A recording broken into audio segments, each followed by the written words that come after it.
pembahasan malam ini. Mungkin ada yang ditanyakan, fadhol. Assalamualaikum warahmatullahi wabarakatuh. Waalaikumsalam. Pak Ustadz, saya ingin menanyakan tentang masalah sholat tadi yang ketinggalan dalam ruku. Pas ruku kita harus dapat, ini kita nggak ruku lagi. Dilanjutkan, kita lupa, maksudnya harus di sholat ulang apa cuma menggantikan sholat yang 1 rakaat ketinggalan itu karena kurang ruku. Mungkin itu saja yang saya sampaikan, kurang lebihnya mohon maaf. Assalamualaikum warahmatullahi wabarakatuh. Waalaikumsalam. Ada lagi nggak? Mbak, biar sekalian. Assalamualaikum warahmatullahi wabarakatuh.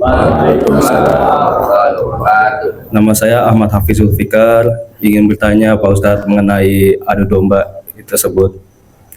Jadi di lingkungan saya, di sekitar saya, ini terjebak di satu circle. Jadi di circle saya itu ada namanya perselingkuhan gitu Pak Ustadz. Dan sama-sama teman saya masalahnya. Di situ saya sudah untuk mengingatkan yang ke si cowoknya dan si ceweknya untuk segera sadar agar tidak berselingkuh karena akan menyakiti pasangannya masing-masing. Nah, karena sudah sering saya ingati mereka berdua itu, tapi mereka itu kayak merasa ngedenial gitu. Apa yang saya udah nasihati gitu, dianya merasa apa sih kayak gitu. Di titik saya tuh saya harus ngasih tahu ke pasangan mereka itu sebagai adu domba kah atau gimana tuh Pak Ustadz? Terima kasih, begitu aja. Assalamualaikum warahmatullahi wabarakatuh. Waalaikumsalam warahmatullahi wabarakatuh. Jadi pertanyaan yang pertama ya tentang sholat makmum tadi ya. Jadi hukum untuk kita yang masbuk ya, kalau terhitung 1 rakaat itu kita merasakan atau mendapatkan tumakninah di dalam ruku.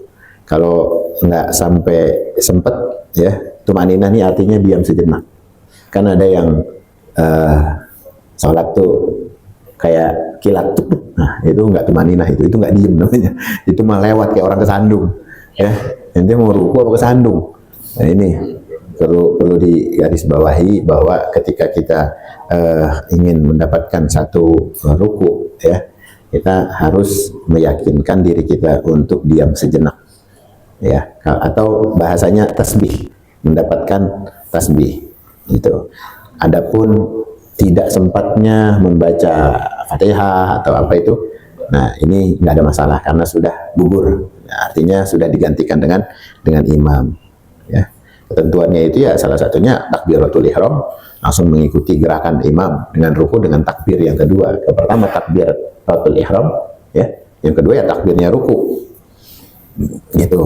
Jadi kalau sampai pertanyaan tadi juga, kalau kelupaan gimana? Gitu.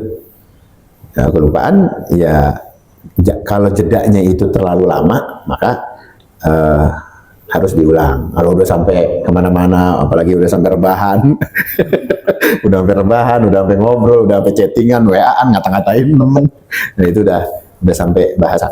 Ingatan itu harus dibarengi dengan ulang, ya, dengan kita mengulang sholat.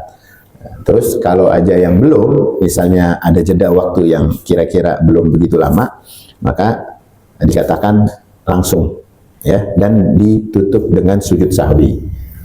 Itu sujud yang mana artinya dengan dasar lupa ya.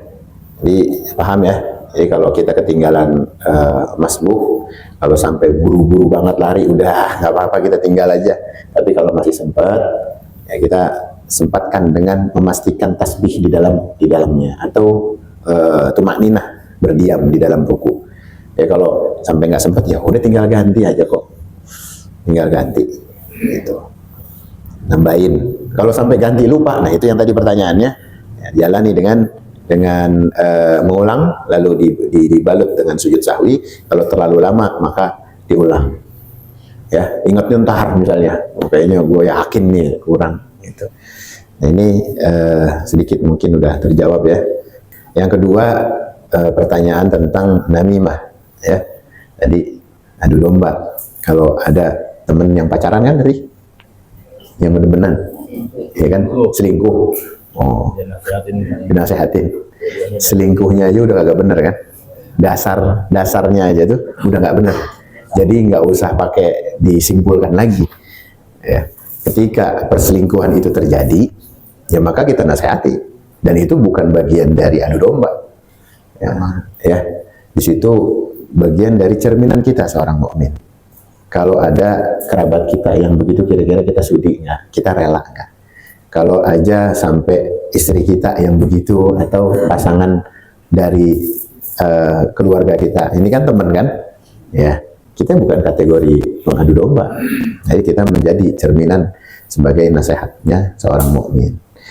Ya, supaya apa? Supaya gugur nanti hisab terhadap kita. Karena tahu satu kesalahan kita diamin aja. Padahal kita bisa jangkau, orangnya bisa kita ajak ngomong.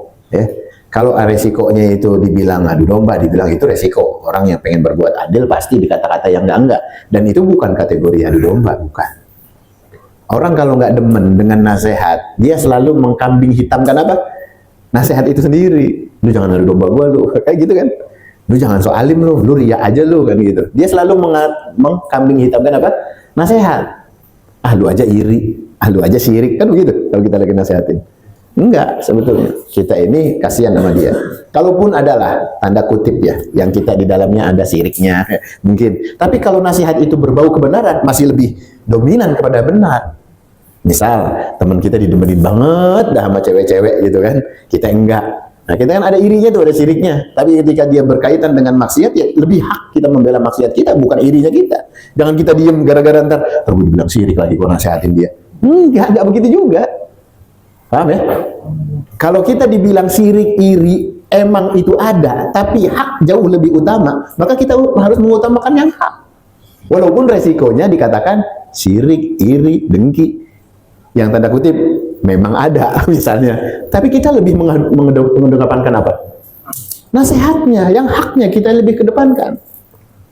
Jangan kita malah mundur gara-gara dengan persepsi yang benar tadi. Wah, emang sih gue enak banget sih sama dia, didemenin mulu sama cewek, padahal dia udah punya bini. Deh kan gitu kan. Kita dalam hati kita tahu kita ini iri, kita sirik. Tapi ketika dia berbuat itu, apa kita gara-gara ada persepsi itu kita diem? Kan enggak juga, enggak boleh. Kita harus mengedepankan agama dan nasihat itu. Gitu. Bro, enggak boleh lu begitu. Ingat saudara kita perempuan, ibu lu perempuan, saudari lu perempuan. Mau enggak digituin sama yang lain? Mungkin lu karena punya sifat kelaki-lakian lu nggak peduli sama perasaan perempuan. Gimana kalau ibu lu yang digituin? Gimana kalau saudari perempuan? Gimana kalau bibi-bibi lu digituin? Nah kita mikir, kita nasihatkan kembali. Bukan sih gua nggak demen, ya. Mungkin gua kalau di posisi lu bisa khilaf juga. Tapi di sini bro, gitu. Kita nasihatin baik-baik dengan apa kiasan-kiasan yang kita mampu. Kalau itu kita jangkau, dan itu bukan adu domba. Kalau kita ngabarin si Anu, ya jangan sampai dia masih saudara, kita nasihatin. Jangan sampai yang ini masih kerabat. Terus kan dia punya kesan, kenapa sih ini orang? Lu dibilangin gak sama dia? Iya. Dia iri kali. Nggak apa-apa iri. Nggak apa-apa, dicap begitu nggak apa-apa. Tapi kan yang penting dominan sama nasihatnya. Yang tahu Allah. Yang akan membalas juga Allah. Tapi karena kita lebih dominan kepada nasihat agamanya, maka itu bagian dari apa? Bagian dari nasihat itu sendiri. Insya Allah dijawab ya. Posisinya ente bukan pengadu domba. Walaupun terkesan pengadu domba. Posisinya ente bukan orang yang syirik dan iri. Mudah-mudahan bisa kejawab ya.